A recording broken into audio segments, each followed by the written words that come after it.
खैरियत से होंगे। मैं हूं Mazhar Hadi. Welcome to my channel Pak job. आज की बात करें पाकिस्तान एयरफोर्स में जॉब्स आई हैं कमीशन ऑफिसर की, तो उसमें आप लोग ऑनलाइन अप्लाई कैसे कर सकते हैं। तो इनकी रजिस्ट्रेशन यहाँ पर शुरू हो चुकी है, जो कि 22 जुलाई से 3 अगस्त तक जारी रहेगी। तो आप लोगों ने आ जाना है वेबसाइट के ऊपर और यहाँ पर आप लोगों को एडवर्टाइजमेंट मिल जाएगा। तो एडवर्टाइजमेंट के ऊपर पहले मैं एक वीडियो बना चुका हूँ, आप उसको भी चेक कर लीजिए। तो यहाँ से आप लोग ऐड डाउनलोड भी कर सकते हैं और यहाँ पे चेक कर सकते हैं कौन कौन से यहाँ पे असामी आए हैं। तो अब आपने क्या करना है, अप्लाई करना है। तो हम इसको यहाँ पे कट कर देते हैं।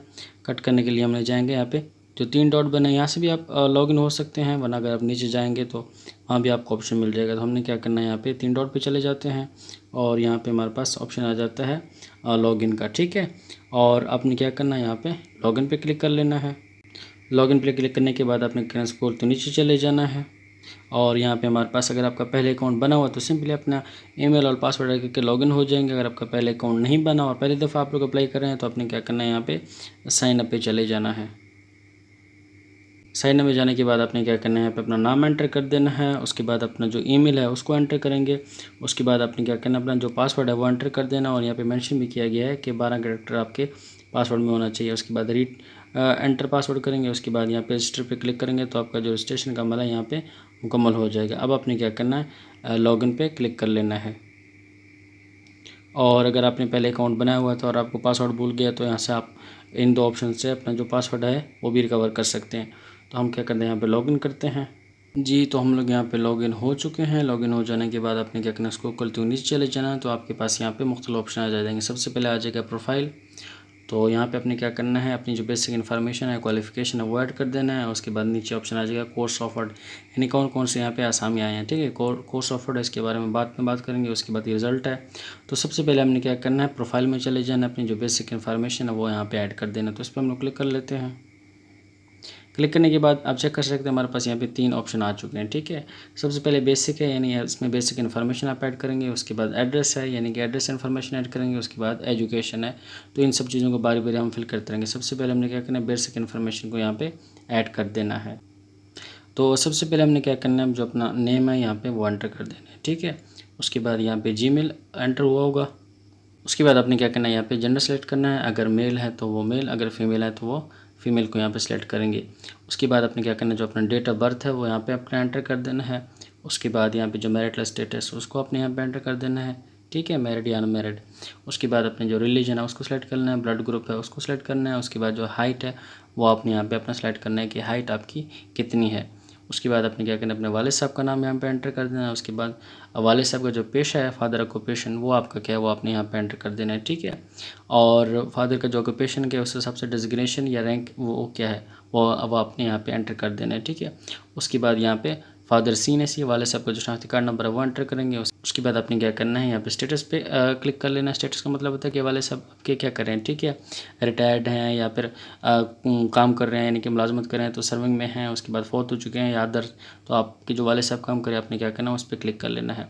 उसके बाद यहाँ पे मीडिया ऑफ इंस्ट्रक्शन, उर्दू भी लिख सकते हैं, इंग्लिश भी लिख सकते हैं, जो भी लिखना चाहें। उसके बाद वालदा का नाम, उसके बाद जो मदर टंग है वो आपने एंटर कर देना है। उसके बाद कास्ट और वालदा का जो CNC नंबर है वो आपने यहाँ पे एंटर कर देना है। उसके बाद अगर कोई डिसेबिलिटी है तो आपने क्या करना है, इसको टिक कर देना, वरना आपने इसको छोड़ देना है, ठीक है।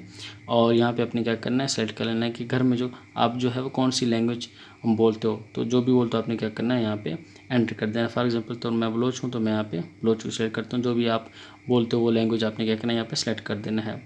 उसके बाद आपने क्या करना है, जो डॉक्यूमेंट्स हैं वो आपने अपलोड कर देने हैं। कौन कौन सी, अपनी प्रोफाइल इमेज यानी पासपोर्ट साइज तस्वीर यहाँ पे अपलोड कर देनी है, जो ब्लू बैकग्राउंड के साथ होती है। अमूमन जब हम दाखिले के लिए भेजते हैं तो आप सबको मालूम ही होगा कि पासपोर्ट साइज तस्वीर कौन सी होती है, वो आपने यहाँ पे अपलोड कर देनी होगी। मैक्सिमम इसका साइज़ 1 MB तक होना चाहिए। 1 MB से ज़्यादा होगा तो ये अपलोड नहीं होगा, कोशिश करें तो इससे कम ही रखें।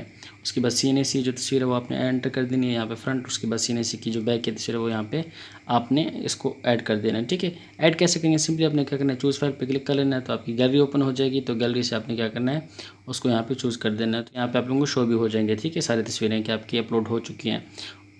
और आखिर में आपने क्या करना है, यहाँ पे सेव इन्फॉर्मेशन पे क्लिक कर लेना है। सेव इन्फॉर्मेशन पे क्लिक करने से पहले आप लोग ने चेक की दफ़ा लाजमी कर लेना है कि जो इन्फॉर्मेशन मैंने ऐड की है वो ठीक है या नहीं। उसके बाद अब हम चलते हैं सेकंड ऑप्शन के ऊपर, एड्रेस के ऊपर, क्योंकि पहला जो बेसिक इन्फॉर्मेशन वाला ऑप्शन था वो हमारा फिल हो चुका है। एड्रेस पे हम चलते हैं। इसको कल जो नीचे चलेंगे तो यहाँ पे हमारे पास ऑप्शन है परमानेंट एड्रेस। तो मुस्तकिल जो आपका पता है वो आपने यहाँ पे एंटर कर देना है। उसके बाद जो मौजूदा पता है प्रेजेंट एड्रेस वो आपने यहाँ पे एंटर कर देना है। उसके बाद अपना फ़ोन नंबर यहाँ पे एंटर करेंगे, उसके बाद सेकंड फ़ोन नंबर एंटर करेंगे, उसके बाद यहाँ पे कंट्री पाकिस्तान है, उसके बाद सूबा आपने सेलेक्ट करना है जो भी आपका सूबा है, उसके बाद जो आपका डिस्ट्रिक्ट है वो आपने सेलेक्ट करना है। तो जो सूबा आप सेलेक्ट करेंगे उसके बाद उस सूबे के लिहाज से आपके डिस्ट्रिक्ट वगैरह आ जाएंगे। तो अपना डिस्ट्रिक्ट और उसके बाद तहसील आपने सेलेक्ट करेंगे। उसके बाद जो आपका डोमिसाइल है कि आपका डोमिसाइल किस सूबे का है, पंजाब का है, सिंध का है, फाटा का है या आज़ाद जम्मू कश्मीर का, जो भी आपका यानी कि डोमिसाइल है, तो आपने क्या करना है उसको आपने सेलेक्ट करना है और आखिर में आपने क्या करना है सेव इन्फॉर्मेशन पे क्लिक कर लेना है। तो आपकी जो ये सारी इन्फॉर्मेशन यहाँ पे सेव हो जाएगी। अब हम चलते हैं तीसरे ऑप्शन के ऊपर जिसमें एजुकेशन ऐड करनी होती है। इसके बाद स्क्रॉल करते हुए नीचे चले जाएंगे तो हमने एजुकेशन ऐड करनी है। तो सबसे पहले हमारे पास ऑप्शन आता है इंस्टीट्यूट का। तो अगर आप इंटरमीडिएट के नंबर ऐड करें डिप्लोमा के तो आपने बोर्ड का ही ऐड करना है। अगर आपके आगे की एजुकेशन है, फॉर एग्जांपल MS या MPhil या BA करें तो आप यूनिवर्सिटी का नाम ऐड करेंगे। तो फॉर एग्जांपल तौर पर यहाँ पे बोर्ड का नाम लिखते हैं, तो मैं यहाँ पे इंटरमीडिएट के नंबर ऐड कर रहा हूँ। उसके बाद आपने क्या करना है मेजर क्वालिफिकेशन में अपनी क्वालिफिकेशन ऐड करनी है कि आपकी क्वालिफिकेशन MS है, MPhil है, मास्टर डिग्री है, BS है, BCom है या FSc है, जो भी है आपने क्या करना है अपनी क्वालिफिकेशन को यहाँ पे सिलेक्ट कर लेना है। तो मैं यहाँ पे GD पैलेट के लिए अप्लाई कर रहा हूँ। तो बाकी असामी है आपने जिसमें भी अप्लाई करना है ना वो अपनी क्वालिफिकेशन को सीधा ऐड कर देना है। तो FSc, उसके बाद सब क्वालिफिकेशन इसको हम क्लिक कर लेते हैं और यहाँ पे साइंस का ऑप्शन है। तो एक ही ऑप्शन है FSc साइंस ही है, तो इसमें हमने क्या करना है इसको सेलेक्ट करना है। उसके बाद स्पेशलाइजेशन और यहाँ पे फिज़िक्स, कंप्यूटर साइंस, बायो, तो जो भी आपने किया है ना तो आपने उसको यहाँ पे सेलेक्ट कर लेना है। तो यह मैंने किया था प्री इंजीनियरिंग, तो मैं इस पर क्लिक कर लेता हूँ। उसके बाद हमारे पास यहाँ पे स्टार्ट डेट। तो अक्सर मुझे लोग कमेंट सेक्शन में पूछे होते हैं कि स्टार्ट डेट का क्या मतलब होता है।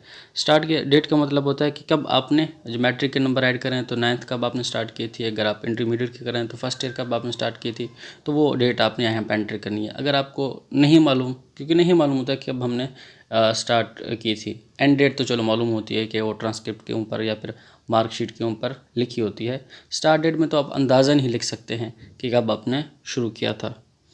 उसके बाद आपने क्या करना है एंड डेट यहाँ पे एंटर कर देना है।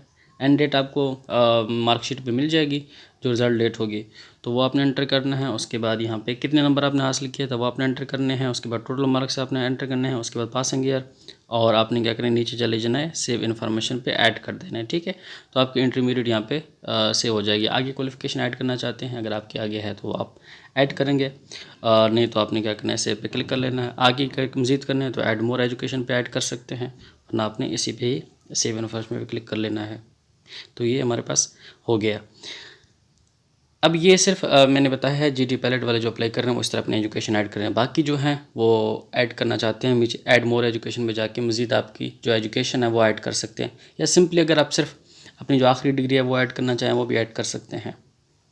अब हमने क्या करना, ऊपर चले जाना है। यहाँ पे जो 3 लाइनें बनी हैं 3 डॉट, इस पर चले जाते हैं।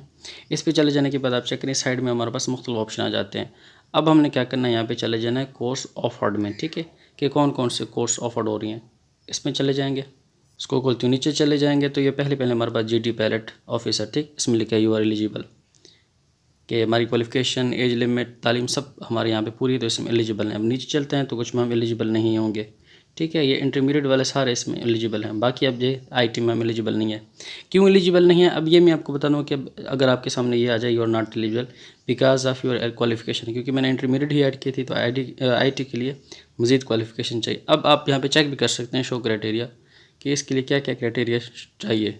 ठीक है, तो यहाँ पे सारी चीज़ें आपको मिल जाएंगी। ठीक है, यहाँ पे जो हाइट मिल जाएगी, मिनिमम एज मिल जाएगी, मैरिटल स्टेटस, जेंडर, ठीक है, और आगे आपकी एक क्वालिफिकेशन मिल जाएगी। ठीक है, इसमें MS MPhil BS साइंस, ठीक है, ये सब चीज़ें आपने की हैं तो आप इसमें एलिजिबल हैं, वरना एलिजिबल नहीं है। तो ये अपने शोर क्राइटेरिया में भी चीज़ें चेक कर सकते हैं। तो फॉर एग्जांपल तो मैं यहाँ पे GD पैलेट में अप्लाई कर रहा हूँ तो यहाँ पे इसके सामने अप्लाई नाउ पे क्लिक कर लेता हूँ। उसके बाद इसको खोलते नीचे चलते हैं। अप्लाई करने का तरीका सेम ही है सबका। आपने क्या करना है यहाँ पे जो आपका सेंटर है वो चूज़ करना है। जो भी आपका करीबी सेंटर हो गया, एबटाबाद हो गया, खारियाँ हो गया, गिलगित हो गया, जो भी आपका करीबी है आपने क्या करना है उसको यहाँ पे सेलेक्ट कर लेना है। फॉर एग्जांपल मैं यहाँ पे पिंडी को सिलेक्ट करता हूँ, ये टिक हो गया। उसके बाद उसको नीचे चले जाते हैं। एंड में यहाँ ऊपर हमारे पास क्वालिफ़िकेशन पूछी जा रही है कि आपकी क्वालिफ़िकेशन क्या थी। ऊपर आप चेक कर सकते हैं डिप्लोमा भी है और A लेवल भी है।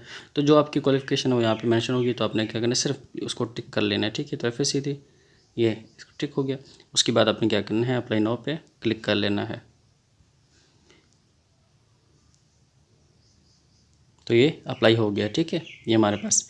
अब क्या करेंगे, हमारे पास ऊपर जाके 3 डॉट में भी चेक कर सकते हैं और यहाँ आपके सामने ये भी मिला होगा। अगर आपको ये ऑप्शन न मिले तो आपने क्या करना है, या 3 डॉटें जो बनी हैं यहाँ पे, इस पे जाके क्लिक कर सकते हैं। और क्लिक करने के बाद साइड में आपको यहाँ पे अ कोर्स अप्लाइड, ठीक है, तो ये कोर्स अप्लाइड में जाके आप चेक कर सकते हैं कि आपने किस कोर्स में अप्लाई कर लिया, ठीक है। तो ये हमारे पास देखें जीडी पैलेट में आ गया। अब आपने क्या करना है, जो चालान फ़ी है वो यहाँ से डाउनलोड कर लेना है, ठीक है, फ़ी चालान। इसको क्लिक करेंगे तो पीडीएफ फाइल में हमारे पास ओपन हो जाएगी। जी, तो ये चालान फार्म हमारे पास ओपन हो चुकी है। वन लिंक या वन बिल के ज़रिए आप आसानी के साथ इजी पैसा, जैश कैश, इसके ज़रिए आप इसको पे कर सकते हैं। 220 रुपये है, तो इसको आप लोग पे कर सकते हैं। बाकी अब बात करते हैं कि आपने फ़ीस पे कर ली है, अब आपकी जो स्लिप है वो कैसे आएगी। तो जब फ़ीस पे करेंगे तो स्लिप यहीं पे आएगी, ठीक है। वैसे एक वीडियो मैं साथ अटैच कर रहा हूँ कि आपने जो है वो अपनी जो रूल नंबर स्लिप है वो कैसे डाउनलोड करेंगे इस वीडियो के साथ, तो आपको उसमें भी आसानी के साथ समझ आ जाएगी। तो आपने क्या करना है, यहाँ पे अपनी जो स्लिप है यहाँ से, जहाँ चालान फार्म डाउनलोड की थी यहीं से ही आपको स्लिप मिल जाएगी। तो उम्मीद है आपको सब चीज़ें समझ आ गई होंगी। मैंने कोशिश की स्टेप बाय स्टेप सब चीज़ें आपको बताऊं। अगर फिर भी आपको कोई शो कोई चीज़ समझ ना आ रही है तो कमेंट सेक्शन में आप पूछ सकते हैं, मैं इंशाल्लाह ज़रूर आपको बताऊंगा। मिलते हैं इंशाल्लाह नेक्स्ट वीडियो में। आप लोगों ने अपने एयरफोर्स में अप्लाई कर लिया है और अप्लाई करने के बाद फ़ीस भी जमा करवा ली है, और आप लोग अपनी जो स्लिप है, रूल नंबर स्लिप है, वो कैसे डाउनलोड कर सकते हो। आपने क्या करना है, लॉगिन हो जाना है। लॉगिन हो जाने के बाद आपने क्या करना है, ये जो 3 डॉट बने हुए हैं ना, इस पर आप लोगों ने आ जाना है, ठीक है। इस पर क्लिक कर लेना है। इस पर क्लिक करने के बाद आप देख सकते हैं साइड में आपके सामने ये जो है एक पोर्टल ओपन हो चुका है, ठीक है। इसको हम लोग क्या, इसको खोलते हुए नीचे चलते हैं तो हमारे पास यहाँ पे लिखा है कोर्स अप्लाई, ठीक है। तो आपने क्या करना है, इस पर चले जाना है। बाद आपके सामने इस तरह का इंटरफेस आएगा और आपने जिसमें भी अप्लाई कर लिया होगा ना, और यहाँ पे फ़ीस भी आपकी पे होगी और यहाँ पे लिखा होगा स्टेशन स्लिप, ठीक है। तो आपने क्या करना है, इसको यहाँ पे डाउनलोड कर लेना है, ठीक है। इस तरह हम लोग इस पर क्लिक करते हैं तो पीडीएफ फाइल में हमारे पास डाउनलोड हो जाएगी। इस तरह आपने पहले स्लिप डाउनलोड की थी, सेम उसी तरह आप लोगों ने यहाँ पे डाउनलोड कर लेना है।